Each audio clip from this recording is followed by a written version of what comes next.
Hindi siya ganun kadaling tanggalin yung mga bato-bato kasi pumapasok pa rin yung putik. So sobrang kapal niya, yung seat height niya ay mataas na. Lampas na sa ano natin sa bar end. Pwedeng masolusyonan o mahanapan ng malalaman mo talaga na Honda Click yung isang motor. Maganda talaga yung takbo ng Honda Click. Ang tama na yung bilis nito sa kakayanan kong magmaneho. Musta mga sir? Welcome ulit sa ating YouTube channel. At sa video ito mga sir, ang pag-uusapan natin ay mga likes and dislikes dito sa Honda Click 125i Game Changer. So unang-una dyan mga sir, pag-uusapan muna natin ang mga dislikes or yung mga hindi ko nagustuhan bilang isang may-ari ng Honda Click. So unang-una na dyan mga sir ay ang kanyang pwesto ng battery, which is nasa footboard natin. Hindi dahil sa pwede itong pasukan ng tubig, kundi dahil pinapasukan ito ng mga buhangin at mga maliliit na bato, which is hindi naman siya nakakaaberya or sagabal sa pagmamaneho natin. So hindi siya ganun kadaling tanggalin yung mga bato-bato kasi nakastuck talaga siya dun eh. So kailangan mong tanggalin yung mismong takip ng battery para malinisan yung matanggal yung mga buhangin at yung mga maliliit na bato. At para masolusyonan ito mga sir, kailangan lang natin bilhan ng footboard matting para hindi siya mapasukan ng mga buhangin at mga bato. At syempre dagdag forma na rin kasi yun. At isa pa, yung masasamang loob ay hindi lang mapapansin na may battery dyan sa ilalim ng footboard mo kapag may footboard matting. At ang pangalawang hindi ko nagustuhan dito sa Honda Click mga sir ay itong tire hugger niya na sobrang ikli. Sa sobrang ikli niya wala, madudumihan pa rin talaga yung ilalim ng motor mo at syempre pumapasok pa rin yung putik doon sa pinakamakina ng motorsiklo natin. So para maiwasan natin na pasukan ng putik yung pinakamakina, pinalagyan ko ito ng tire hugger. So kung gusto nyo mapanood yung proseso or kung paano ikabit yung tire hugger, i-click nyo lang ito mga sir, yung card na lalabas dyan. Mapapanood nyo dyan yung proseso kung paano ikabit yung tire hugger. At ang pangatlong dislike ko mga sir ay itong stock seat nya. Kasi ang stock seat ng Honda Click mga sir ay sobrang kapal. Na sa sobrang kapal niya, yung seat height niya ay mataas na. So sa height ko na 5'6", nakatipto ako dito. So medyo pagod siya kapag kapag traffic or nakahinto. So para masolusyonan ang problema sa stock seat, pinatabasan ko yung stock na upuan nito sa halagang 300 pesos. So pinatabasan ko na, since hindi naman ma-void yung warranty kasi wala naman tayong ginalaw sa makina at sa wiring ng motor. So pwedeng patabasan natin yung stock na upuan ng Honda Click. Lalong lalo na kapag wala pa tayong budget para bumili ng mga flat seat or yung mga camelback seat. So patabasan na lang natin para masolusyonan yung hindi natin nagustuhan sa upuan ng Honda Click. At ang pang-apat mga sir ay ang kanyang stock na gulong. Karamihan ng mga may-ari ng Honda Click, sabi nila madulas talaga yung stock na gulong. Pero mayroon namang iba na nagsasabi na depende na daw yan sa nagmamaneho. Pero ako mga sir, bilang isang baguhang rider, nag-iingat talaga ako sa pagmamaneho. At nararamdaman ko din talaga na may kadulasan itong stock na gulong. Or kumbaga ay hindi siya ganun kakapit sa kalsada. Lalong lalo na kapag nadadaan ka dun sa mga guhit or linya ng yung kalsada, yung puti na guhit or yung dilaw na guhit. Yung likod na gulong ay hindi ganun kakapit. Kaya kapag umaakyat ako or dumadaan ako sa Mactan Bridge, hindi na ako sumisingit or nag-overtake kasi nadadaanan ko yung puting linya na ito may ganito sa may ganito sa Mactan Bridge, di ba? Sa lahat naman ng kalsada meron ganito. So kapag nadadaan ako dito, nag-overtake ako dito mga sir, yung likod na gulong ko ay di siya kumakapit. So posible na makasagi tayo sa ino-overtake natin. Para maiwasan ko yung aksidente, pumipila na talaga ako na parang 4 wheels yung dala ko.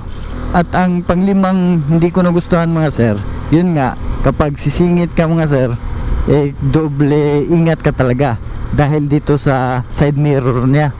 Kasi itong side mirror niya mga sir, tama naman yung salamin niya, yung sukat niya. Gusto ko yung sukat ng salamin niya. Nakikita ko talaga yung nasa likod ko. Ang problema nga lang itong stem niya, sobrang haba. So ayun no, lampas na sa ano natin, sa bar end. So para masolusyonan yan mga sir, kailangan lang natin bumili ng panibagong or maikling side mirror.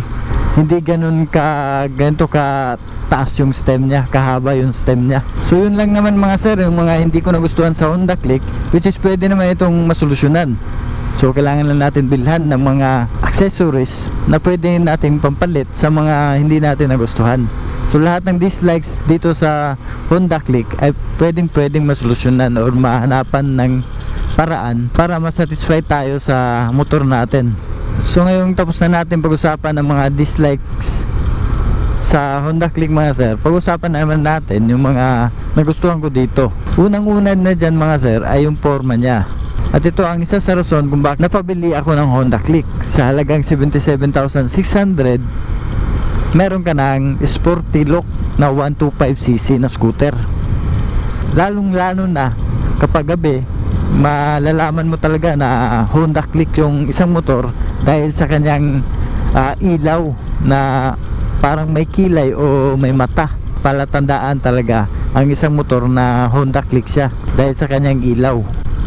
At ang pangalawang nagustuhan ko dito mga sir na totoo talaga yung fuel efficiency niya, na sobrang tipid talaga niya sa gas. Dahil sa case ko mga sir, itong motor ko, yung fuel consumption niya ay 47 km per liter. At sinasabi ni Honda na itong fuel efficiency, fuel consumption ni Honda Click ay 53 km per liter. At ang pangatlong nagustuhan ko dito mga sir, mabilis lang siyang isingit sa mga traffic. Kasi yung katawan niya ay hindi ganun kalapad, unlike sa mga Aerox, NMAX or yung mga PCX, ADV, yung mga higher CC, may kalaparan sila. So medyo may kahirapan silang isingit at dapat extra careful ka talaga kapag isisingit mo ang mga ganung klaseng motor. Pero dito sa Honda Click, sobrang dali lang siyang isingit. Pero syempre mag-iingat ka pa rin dahil nga dito sa side mirror niya. Pero nevertheless, mabilis pa rin itong isingit, unlike sa nabanggit natin mga motor. Nandito nga pala ako sa Cordoba, Cebu mga sir. Ayun lang, nag-iikot-ikot lang ako dito para talakayin yung likes and dislikes ng Honda Click. At itutuloy natin mga sir, ano? At ang huling likes ko dito mga sir, kanyang braking system, which is meron siyang combi brake. Kumbaga sa NMAX or ibang motor, mga Aerox, ganon, mga higher CC, meron silang tinatawag na ABS. Sa atin naman, sa Honda Click, meron tayong combi brake. Kumbaga second version ng ABS. At masasabi ko talaga na itong combi brake mga sir ay sobrang reliable. Maaasahan mo talaga mga sir. Kasi share ko lang sa inyo mga sir, ano, yung pangalawa kong long ride, yung kasama namin ay nadisgrasya.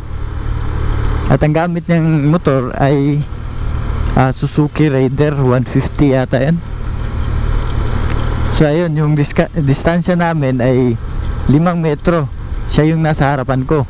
Problema nga lang, hindi ko na record yung hindi ako nakapag video nun So ayun mga sir, kaya ko nasabi na reliable talaga or maaasahan talaga itong combi brake. Kasi hindi siya naglalak or kumbaga umaalala yung brake sa gulong. Hindi nag-i-skid yung gulong natin. Kasi yung sa kasama ko, nakitang-kita ko talaga yung pag-skid niya yung motor niya gumanon talaga. So kumbaga parang yung harapan na gulong niya ay nag-lock, tapos yung sa likod niya, yun, umuusok talaga yung motor niya, yung gulong niya umuusok yung gulong niya. Swerte naman naiwasan niya yung motor na biglang nagpreno. Ang problema nga lang nabali yung tuhod niya, naitukod niya, kaya ayun, nadali yung tuhod niya, nabali talaga yung tuhod niya mga sir. Kaya masasabi ko talagang sobrang maaasahan talaga itong combi brake pagdating sa mga ganong sitwasyon na may pepreno sa harap mo. So ayun mga sir, hanggang dito na yung natin, yung video natin, yung usapan natin sa likes and dislikes ng Honda Click. So kung meron man akong mga nasabi na mali or kulang, huwag kayong magdadalawang isip na mag-comment dyan sa comment section para ma-recognize natin, at syempre malaman din ng iba kung ano pa ang dapat nilang malaman tungkol dito sa Honda Click 125i Game Changer. So ayun mga sir, maraming salamat sa panonood ninyo, at sana nakatulong ulit itong video natin sa gustong mag Honda Click or yung mga may-ari ng Honda Click. Sana nakatulong ito. So ayun lang mga sir, maraming salamat sa inyong panonood. Kita-kita ulit tayo sa susunod na video. Maraming salamat sa panonood mga sir. Ride safe mga sir.